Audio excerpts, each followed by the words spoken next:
نحمده ونصلي ونسلم على رسوله الكريم اما بعد فاعوذ بالله من الشيطان الرجيم بسم اللہ الرحمن الرحیم۔ آج کا ہمارا موضوع قربانی کے متعلق ہے۔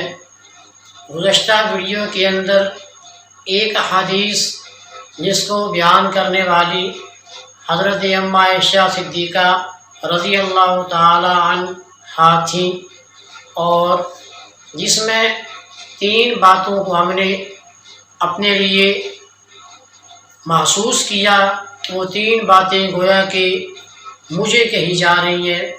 ایک بات یہ تھی کہ اگر میرے پاس طاقت ہے تو میں قربانی کروں، اور بروز قیامت وہ جانور اپنے سینگوں، اپنے بالوں، اپنے کھروں کے ساتھ آ کر ہمارے حق میں سفارش کرے گا۔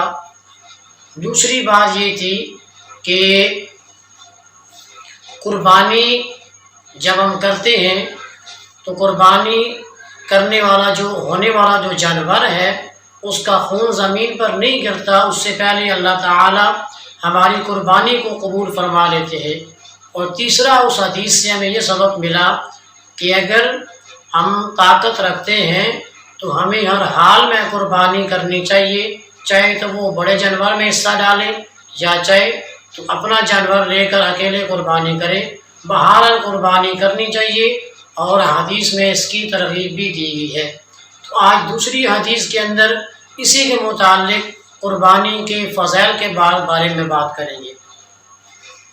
بسم اللہ الرحمن الرحیم۔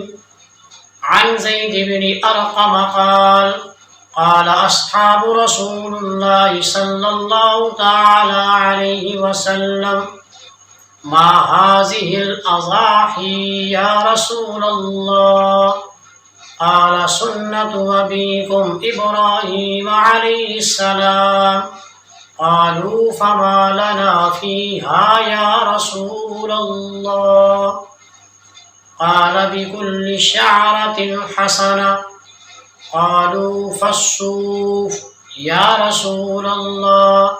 قال بكل شعرة من الصوف حسنة۔ یہ حدیث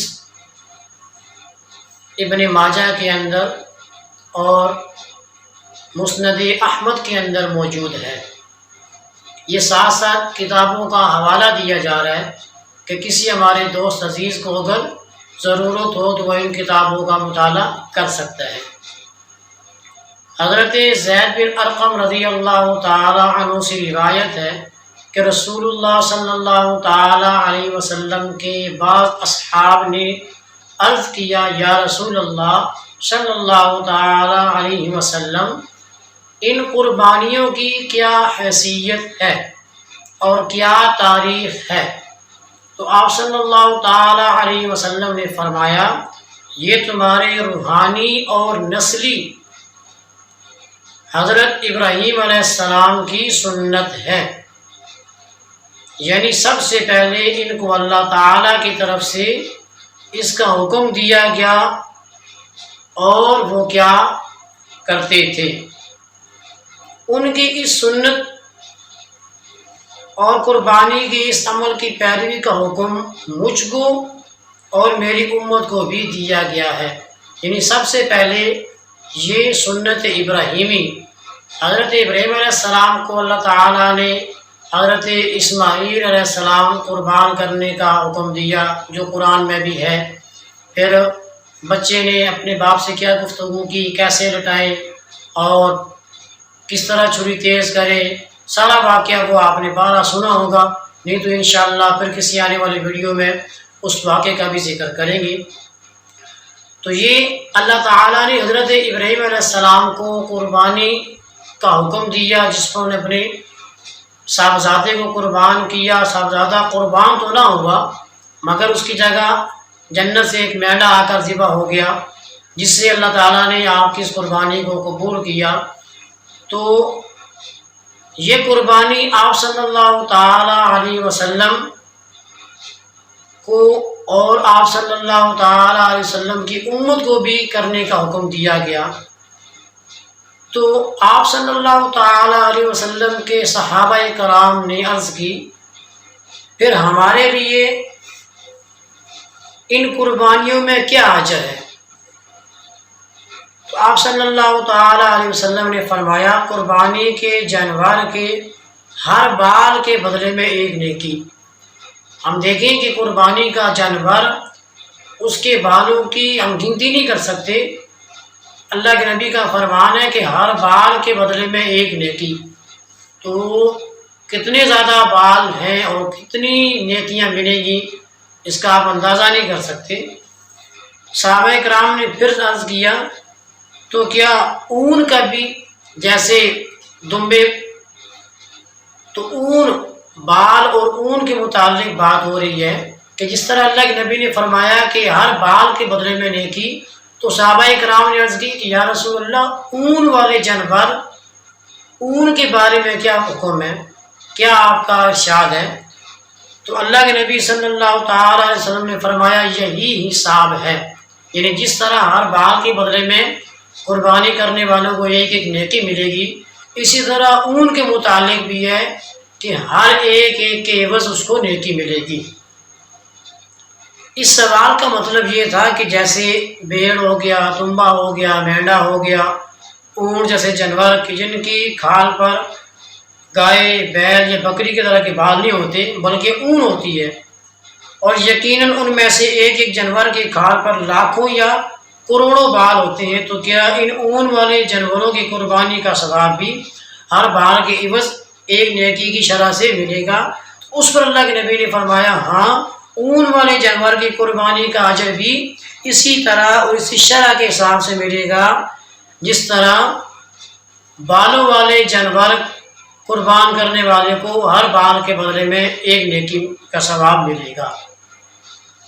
اس حدیث میں دیکھیں کہ چاہے ہم بالوں والا جانور اللہ کے راستے میں قربان کریں یا اون والا جانور قربان کریں، بہرحال ہر ایک بال کے بدلے میں، اون کی ہر ایک بال کے بدلے میں اللہ کی طرف سے ایک نیکی ملے گی، اور کروڑوں وہاں لاکھوں وہاں بال ہوتے ہیں، ہم شمار نہیں کر سکتے۔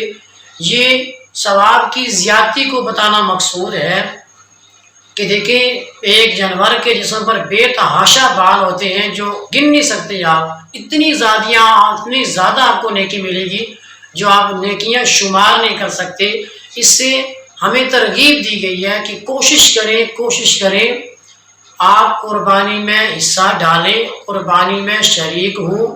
ایک تو سنت ابراہیمی، سنت محمدی ادا کرنے کا ثواب، اور دوسرا اس حدیث کی روح سے جس میں قربانی کے بالوں کے برابر اور اون والے جانور کی اون کے برابر ثواب ملنے کا، یہ ہم نے سنا، ہم نے پڑھا، اس چیز کے بھی ہم حقدار ہو جائیں گے۔ اور تیسری حدیث آپ کے سامنے رکھیں گے۔ تیسری حدیث حضرت ابن عمر رضی اللہ تعالیٰ عنہ سے مروی ہے، تو فرماتے ہیں کہ رسول اللہ صلی اللہ تعالیٰ علیہ وسلم نے ہجرت کے بعد مدینہ طیبہ میں 10 سال قیام فرمایا، اور آپ صلی اللہ تعالیٰ علیہ وسلم ہر سال قربانی کرتے تھے۔ دیکھیں اس حدیث میں قربانی کی اہمیت واضح ہوتی ہے کہ آپ علیہ الصلوۃ والسلام نے 10 سال قربانی کی، لگاتار 10 سال جناب محمد الرسول اللہ صلی اللہ تعالیٰ علیہ وسلم نے قربانی کی۔ ثابت یہ ہوا کہ جس کے پاس طاقت ہو وہ ہر صورت میں قربانی ادا کرے اور اس ثواب کو حاصل کرے۔ تو اللہ تعالیٰ سے دعا ہے کہ اللہ تعالیٰ ہمیں چند دنوں کے بعد جو یہ مبارک ایام آ رہے ہیں عید الاضحیٰ کے نام سے، قربانی کے نام سے، پہلے سے ہمیں اس کی تیاری کرنے کی توفیق عطا فرمائے، اور صاحب استطاعت افراد کو بڑھ چڑھ کر قربانی میں شامل ہونے کی توفیق عطا فرمائے۔ وآخر دعوانا ان الحمد للہ رب العالمین۔